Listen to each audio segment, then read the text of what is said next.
This is Hidden Killers Week in Review. A look back at the most prolific stories of the week. Welcome to the podcast. If you'd like to listen to an ad-free version of this episode and all of our episodes, then search True Crime Today Premium Plus on Apple Podcasts and press subscribe. That's our premium channel where all of our ad-free and advanced episodes live, all in one place. True Crime Today Premium Plus. Search it on Apple Podcasts and press subscribe. Even try it for 3 days free. The evidence is gone, but the nightmare continues. Welcome to Hidden Killers with Tony Brueski, featuring former prosecutor and defense attorney Eric Faddis.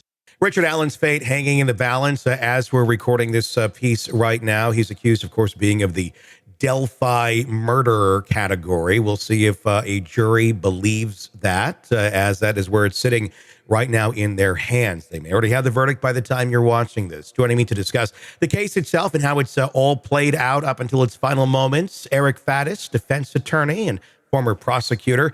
Let's just kind of do the overview. Both sides have had a chance to now close their arguments, give it over to the jury. Let's start out here by talking about the prosecution of Mr. Richard Allen in this case, from what we knew before going into court to what we know now. How is it read out to you? It's a bit lackluster to me, especially when you consider some of the bluster pretrial where they're talking about, oh gosh, we have 60 plus confessions. That's a slam dunk, right? Well, when we start to hear about the circumstances of the confessions, the timeline of the confessions, and with that, the questions that raises about the reliability of the confessions, I think that is a less strong case. And even when I was talking with Nancy Grace, and she is pretty pro-prosecution, she saw the holes there too. And so if I was the prosecution, I'd be a little worried. The prosecution came out with a lot of interesting pieces of evidence. They did, in fact, eventually play some of the audio from Richard Allen and video from behind bars. We've not heard it in the public, but people who have been there have relayed, of course, their accounts of it. They also played video of early interrogations, of early phone calls, of early interactions with Richard Allen. And from everything I've heard from anybody who has been in that courtroom, they sounded quite different. From a alert, concerned Richard Allen to a very almost, just robotic Richard Allen, saying, I did it. Not, I didn't do this. I mean, and of course, the story changes from I had nothing to do with this to I did it, tell everybody I did it. Just, did the prosecution go too far? Did they play too much? They had a lot of evidence, but is that, in fact, going to kill their case because they're showing every side of Richard Allen here, including a psychotic one? Well, jurors are pretty smart and they're pretty perceptive.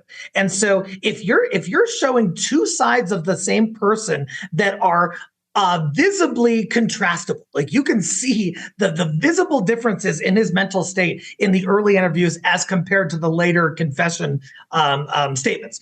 I just think that a juror's going to put that together and say, hey, something is different between these two things. Did Richard Allen have a come to God moment and want to get something off his chest? Maybe that's what the prosecution's going to argue. But I think that there are some things in terms of how the confessions came out and the circumstances of them later that the jurors are really going to raise some eyebrows about. People do sometimes feign mental illness or what have you when they're behind bars. So it can be looked at as, well, they're crazy. There's something wrong with them. But the extremes to which Richard Allen went to, and including their own expert that they brought in, said he's not feigning this. I mean, he's literally eating his own feces. He's eating the Bible. He's running his head into a wall, all while intermittently saying, I did this in a monotone voice, and being, basically held captive with no sense of anything on the outside and basically tortured by guards saying and taunting him while he's away. It's kind of understandable why he was in the state that he was. Do you think everybody is going to believe in that jury box that, yeah, he was in fact, he went psychotic because of what they were dealing with and what they were putting him through? It's tough. Anytime you have a confession, that is so hard to overcome, even if it's under questionable circumstances. Because, the conventional thinking is, why would a person ever admit to something horribly heinous they didn't do? But when you talk about him being in solitary confinement for a long time, when you talk about him feeling railroaded, feeling hopeless, feeling like, what else can I possibly do? It starts to make sense. Like, hey, I'm going to tell these people what I think they want to hear. And especially as my own mental health is visibly eroding. And so what does that confession really mean at that point? Yeah.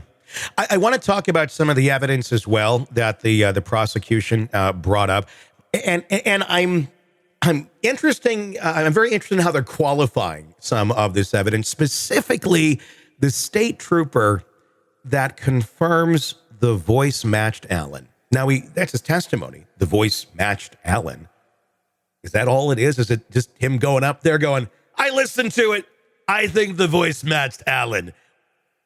We didn't hear anything else, as far as I'm aware, that there was like any sort of technology used to actually verify this.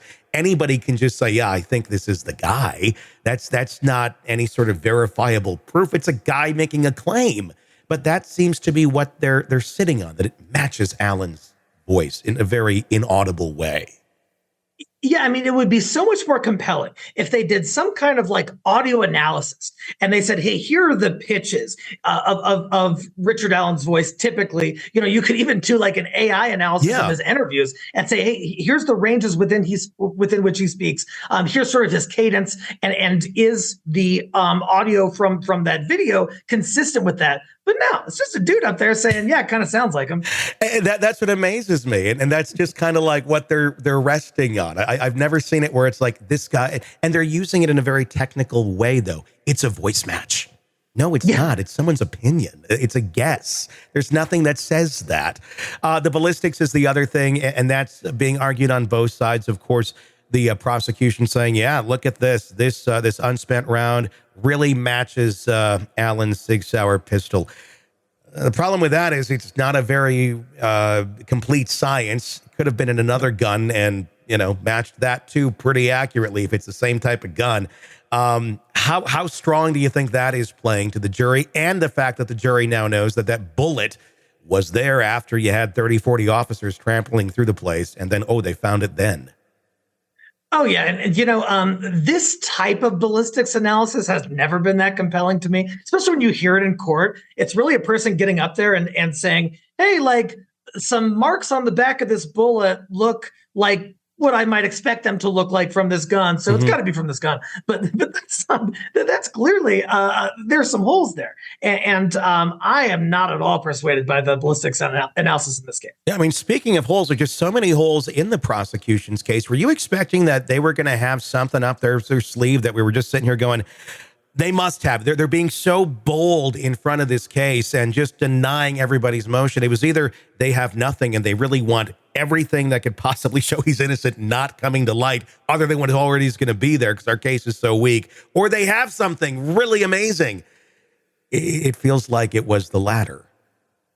Yeah, I really expected, especially in this type of an intimate, gruesome murder where there's a stabbing, you would expect some kind of DNA forensics. You would expect that if he brutally murdered and stabbed these and slit the throats of these two young girls, there would be some DNA transfer. There would be some hair that would get on to them, or some of their hair that would get on to him, or some kind of biological connection to what happened, and there is none.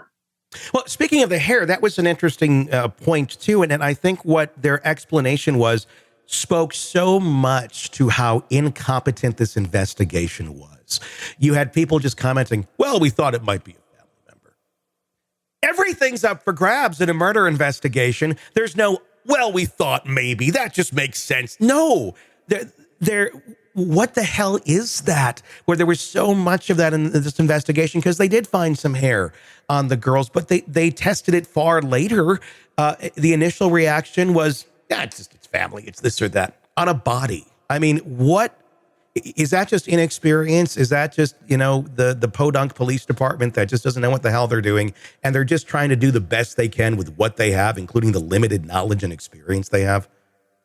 in a high-level murder investigation, you've got to dot your I's and cross your T's, because these are questions that the defense is going to explore if they're good. They're questions the jury is going to have. And so the prosecution, you want to try to answer those questions in advance, anticipate what they're going to be, do the analysis, and have an explanation to give to the jury. Here they didn't really. It was just kind of like, oh, like we eyeballed some stuff and like, oh, this makes sense to us, so find this guy guilty. That's not enough, man. Yeah. Welcome to the podcast. If you'd like to listen to an ad-free version of this episode and all of our episodes, then search True Crime Today Premium Plus on Apple Podcasts and press subscribe. That's our premium channel where all of our ad-free and advanced episodes live, all in one place. True Crime Today Premium Plus. Search it on Apple Podcasts and press subscribe. Even try it for 3 days free. Let's be honest. Nothing kills the thrill of a good murder mystery like a commercial for laundry detergent. It's like someone slapping a closed sign on your favorite dive bar. But you're not here for that, are you? You're here for the good stuff. So ditch the ads and upgrade to True Crime Today Premium Plus on Apple Podcasts. With True Crime Today Premium Plus, you get your crime straight. No chaser. Commercial free with extended interviews and early access. It's like getting the bartender's special when the bar's already closed. Search for True Crime Today Premium Plus on Apple Podcasts. Subscribe and drink it all in.